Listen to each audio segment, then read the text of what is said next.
नमस्कार, मराठी लाडूमध्ये तुमचं सगळ्यांचं स्वागत आहे।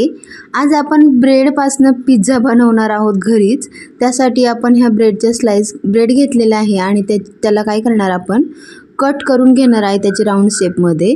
तर या पद्धतीने तुम्ही कोणताही राउंडर वापरलं तरी चालेल। मी ह्या गोल राउंडर वापरलेला आहे आणि त्याचे आपण काय केलं गोल गोल शेप बनवून घेतलेत।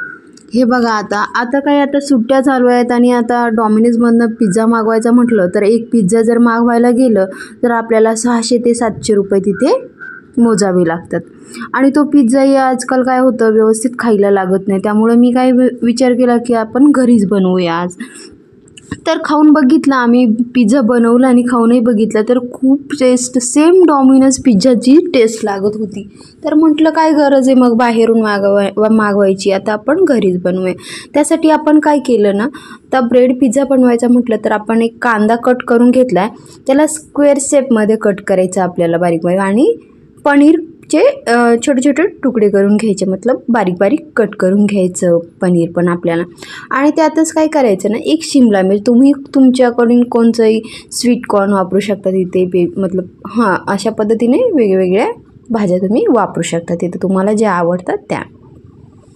आता शिमला मिर्च पण आपल्याला काय करायचं छोटे छोटे पीसमध्ये आपल्याला तिथे कट करून घ्यायचं। जास्त छोटे पीस नाही करायचे, थोडे मोठे मोठेच पीस, जेणेकरून आपल्याला ते पीस त्याच्यावरती ठेवता आले पाहिजे ब्रेड स्लाइसवरती। या पद्धतीने आपण शिमला मिर्च आता कट करून घेतलेली आहे।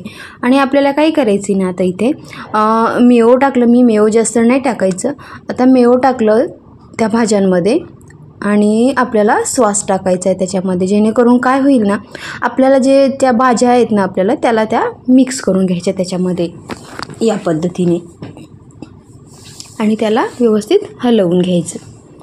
हे बघा आपलं बॅटर मिक्स झालेलं आहे आणि आता आपल्याला काय करायचं, ते न ठेवता एक आपल्याला काय करायचं, हे सगळं बॅटर आपल्याला त्या स्लाइसवर व्यवस्थित पांगवून घ्यायचं, मतलब ठेवून घ्यायचं। हे बघा या पद्धतीने झालं ना। तुम्ही म्हणत असाल अरे मस्त झालं आहे, पण खरंच सांगते तुम्हाला खूप छान लागते ते खायला हा पिझ्झा। असं वाटत नाही की आपण घरी बनवलं, असं वाटतं की आपण आता डॉमिनोजचाच पिझ्झा खातो आहे म्हणून। आणि ठेवल्यानंतर आपल्याला काय करायचं, त्याच्यावर थोडंसं ऑरिगॅनो टाकायचं आहे, आणि ऑरिगॅनो नसलं तुमच्याकडे अवेलेबल नसेल तर तुम्ही या ठिकाणी चाट मसाला थोडासा वापरू शकता। आणि आपल्याला इथे चीज टाकायचं आहे इथे।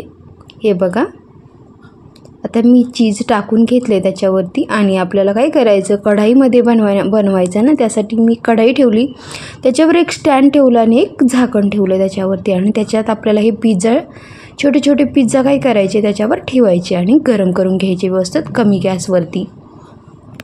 तर कमी करायला मतलब कमी गॅसवर याला थोडा जास्त वेळ लागतो, 20 ते 25 मिनटं लागणार लगभग तुम्हाला याला बनवून तयार व्हायला।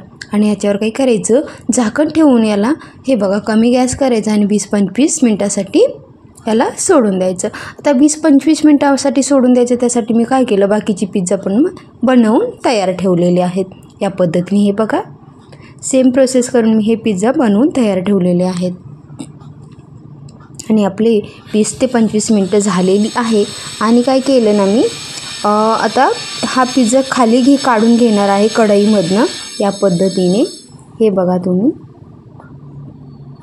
आणि खरंच खूप छान दिसत होते, बघून असं वाटत होतं की खूप छान सुंदर दिसतात आणि खायलाही तेवढेच टेस्टी लागलेत ते। तुम्ही नक्की ट्राय करा, आणि तुम्ही जर आपल्या चॅनलला सबस्क्राईब केलं नसेल तर प्लीज प्लीज प्लीज सबस्क्राईब करायला विसरू नका। हे बघा या पद्धतीने आपले पिझ्झा छोटे छोटे मिनी पिझ्झाज म्हणू शकता तुम्ही त्याला, मिनी पिझ्झाज रेडी आहे आपले। भेटूया नेक्स्ट व्हिडिओमध्ये। हे बघा तुम्हाला जर आवडत असेल तर नक्की ट्राय करा, व्हिडिओ आवडल्यास नक्की लाईक करा, शेअर करा, सबस्क्राईब करा।